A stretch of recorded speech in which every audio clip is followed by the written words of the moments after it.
Set the scene for this AFC Championship game to see who goes to Super Bowl 52. Tom throws down the middle. Catch by Amendola to the end zone. Touchdown. We got life. Brady fired. Caught in the back of the end zone by Danny Amendola. We're heading to Super Bowl 52. Start packing, boys. The atmosphere is hard here at Lincoln Financial Field. Gives you chills. Shannon. It's intercepted. The Tampa 5. Touchdown. Alone is Jeffrey. The Eagles are heading for the Super Bowl. Obviously, this is a big week in the NFL, Super Bowl on Sunday, but we have big news here at Fox. Guess what, Shannon Sharp? What? Thursday Night Football is coming to Fox next season. Yes. 5-year deal. Includes 11 games, weeks 4 through 15, right here on Fox. And this solidifies us as the absolute leader in NFL television coverage. Absolutely. Congratulations to us. What do you think, Shannon? I'm excited. I mean, obviously, Thursday Night Football is not going anywhere. And if it's going to be played on Thursday night, what better network to have it on than our network, Fox? So I'm very excited. What have I always said when we've done the Thursday Night Football debate here on Undisputed? As a fan, I look forward to Thursday Night Football. Yeah. I love Thursday Night Football, and I am proud that we have it here on Fox. Hey, Shanks, if we go on location, your boy travel. Your boy travel, Shanks. Huh. Well, what about this boy? You don't want to go nowhere. You don't want to go anywhere. All you want to do is sit in the studio. I like this little table. Exactly. Right here. Exactly. I like it better with Joy Taylor sitting right there. We miss you, Joy. She's a little under the weather, got the stomach bug, but she'll be back, we hope, tomorrow. The hater virus is tough to shake. It is. It's tough, man. And we might have just a little hate going on right now as we proceed into the James Harden issue, because last night, James Harden pulled off a first, a 60-point triple-double. Never been done before in NBA history. Shannon Sharp, you impressed? Skip, I'm very impressed. Anytime you can do something in a positive. Now, somebody turning the ball over 15 times, he's the first person to turn the, Jason Kidd has the most turnovers in the game at 14. Sort of like that LeBron quadruple-double. Why we got to bring up LeBron? This is James Harden moment. I don't know. It's James Harden moment. You kind of opened the door for that. Skip, this is very special to get that many points. Normally, when someone has it going like this, everybody passes him the ball, they get out of his way. When Kobe scored his 81, he had 2 assists. This man had 60 points, 11 assists, and 10 rebounds. But here's the kicker, Skip. He's had 2 more games where he was responsible for more points.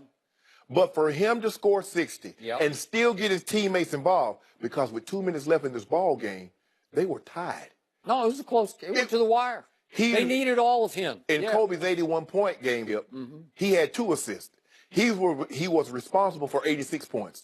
James Harden was equally responsible for 86 points. I think what's so impressive was the amount, the scoring. James Harden is prolific. I don't think anybody thought he could score like this when he was on the, coming off as the 6th man in OKC. Nobody saw this, but we should have known, because I think he opened his career, 2 40-point games or high 30s, first guy to do that. And so we like, okay, he might be on to something. But not this, because over the last couple of years, we've seen he and Russell both get 2 50-point triple-doubles, which was an anomaly because only Oscar Robertson and Wilt had done that before. So he's like, but we're seeing an uptick in these high points, assist games, or triple-double games. But 60 and 11, Skip, that's a lot of points. We know James Harden can go get buckets. And it only took him 30 shots. 30 shots. Kobe, when he got 81, I think he took 46 shots. He's unbelievable. And the way he can draw fouls, if you look at him, they're going to call a foul on you. And he's going to go to the free throw line. He's going to make, he was 17-18 last night. I thought this was a very special night. He locked up MVP, that's for sure. Unless LeBron James goes 22-3 and 30 points, 10 rebounds, and 6 assists, it's over. James Harden won it. That holy terror up in Oklahoma City is going to make a run at this. Trust me, I know he had a bad night last night, but we got a long way home. He's going to make a run at averaging a triple-double. Russell Westbrook will, and he's going to keep lifting that franchise up and up and up. And you're going to say, well, Melo's not contributing that much, and Paul George is a good sidekick, maybe a little better sidekick than Oladipo. But he's an all-star. Paul George is an all-star. Well, James Harden. Think about it. Now, he did this without Trevor Ariza. He did this without Chris Paul. Eric Gordon got hurt with about 10 minutes in. So he had to bring it home. He scored 60. The rest of his team has had 54 and 6 assists. He was 6 and 11. I give you that he probably took the lead last night for now. And I will give you this. He is a rare offensive player. He is. I've never seen anything quite like him before. He is a one-man juggernaut. Yes. He can put on a one-man show unlike anybody this side of LeBron when LeBron gets going. Yes. But in this case, this man, remember, he's 6'5", and he has like effortless gliding quickness where you say, he's quicker than you think because he's just gliding past people. And he got better handles. I don't think people realize how good his handles is with that left hand. I mean, he's in and out. He's stepping back. Now, it'll be interesting now. We know Steph Curry and Clay can get it going. We saw Clay last year get 60 points in 29 minutes. 29 minutes. I don't know if he can get this assist total. I don't know. Because think about it, Skip. Like I said, normally when a guy, what did Kevin Durant say when Steph Curry had it going? Just get out of his way. Yep. Not only were they getting out of his way, he was putting them back in the way, he says, because when they send 2 to 3 at me, I'm going to give you an easy dump off so you can get the dunk or the layup or the wide open shot. Okay. But to get 60, I didn't think it was, well, we saw Russ, was it the playoff last year? He got 57 and 14 and a triple-double. But for him to get it in 30 shots with he's special. He's definitely we keep going back who's the top 5. Man, I don't know how you keep James Harden out of that top 5 list, Skip. I don't. He has the best slither through the lane I've ever seen. Yes. Where he can Euro step it and just kind of slither through bodies. Yes. And all of a sudden, he's at the rim. Yes. And he's not a mad dunker. He just lays it off the glass. Yes. And it's hard to stop him from laying it off the glass. Yep. And if he gets the 3 going, which is not always, but if he gets it going, over. you are dead. Yeah, man. you're dead. You got no shot because do I stay or go? Do I stay or go? And he just got you on roller skates. Because most times he's going to get past you with that dribble. Now, if he's hitting that 3 and you got to push up on him to make sure he doesn't just rise up and shoot that ball, you got no chance in stopping him. And he might have behind, I think Kyrie has the best handle.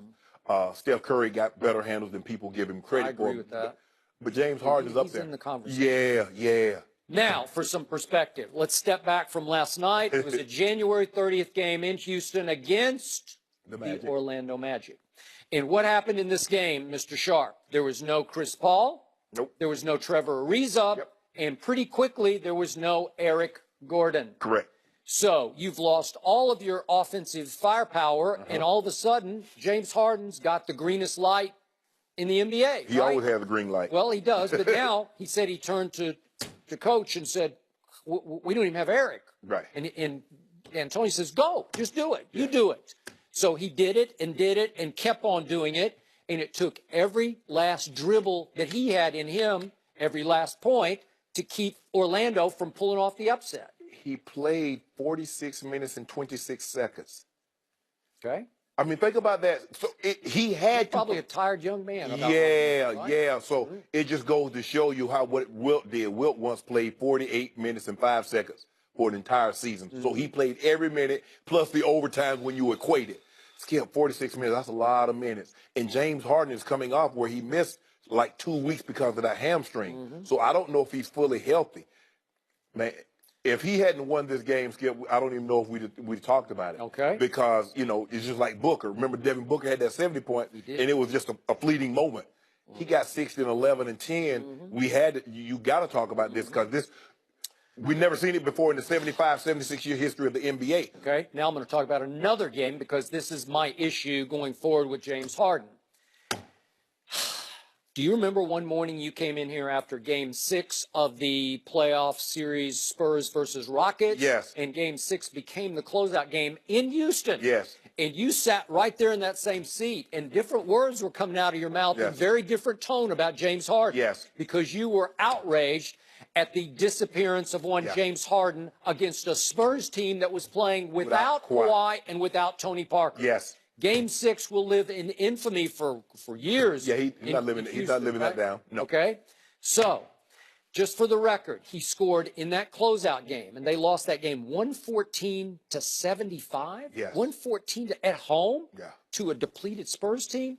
James Harden in that game scored 10 points. He scored 60 last night on January 30th against Orlando. He scored 10 points that night. He got 3 rebounds and 7 assists. and he had 6 turnovers, and he was a minus 28, plus minus, in the game. And he was 2 for 11 from the floor and 2 for 9 from 3. That is an all-time disappearing act by your superstar. I think he was hurt, Skip. I mean, he had been dealing with either a foot or an ankle or a knee or something, but he had been banged up. He hadn't looked hurt in the previous game. But in that situation, you lose. You can't lose by 44. You can't lose with the runner-up of the MVP scoring 10 points. That can't happen. Yep. Sometimes teams, they took their foot off the gas. Okay, no Kawhi. Oh, y'all can't beat us without Kawhi. And no Tony Parker either, so you're down 2 starters. Oh, we finna blow y'all out. We're going to go back to San Antonio. That's what I said. If you respect everyone, you underestimate no one, you shouldn't have a problem. But you start looking about who's not in the lineup as opposed to worrying about who is in the lineup on your team and you taking care of business, and that's what happened. But how many times has James Harden disappointed you in the postseason? Well, it's been a bunch of times. Yeah, he disappointed me because, when he was the Thunder, I had Miami. Okay, but he's been with Houston for a good while now. And he's been one big disappointment after another. He's had big games and big games. That Warriors series when they had him, and he had an opportunity to win the ball game, and he turned it over. He bounced the ball off his foot. I can show you a couple of games where you say, who was that? Yeah. Who was that guy? So I don't really care that much about January 30 at home against Orlando. I care about April and May and June. I got to see more from him and his new running mate, from CP3. I got to see more. Well, you do it when it matters. He definitely needs to have moments like this. Maybe not 60-point triple-doubles, but he definitely needs to have defining moment games in the playoffs. Is he that guy? Is he made of that stuff? I believe he is. Does he have steel in that backbone? We're about to find out because, he and Chris Paul, now they've come up a little short once it gets to the playoff time. And at least Chris Paul has never been to the Western Conference Finals. At least James Harden has gotten there. Now, they should have, maybe closed that game out. I believe if James Harden gets back into that situation where he has a chance to beat the Warriors on the last second shot, he's not dribbling that ball off his foot.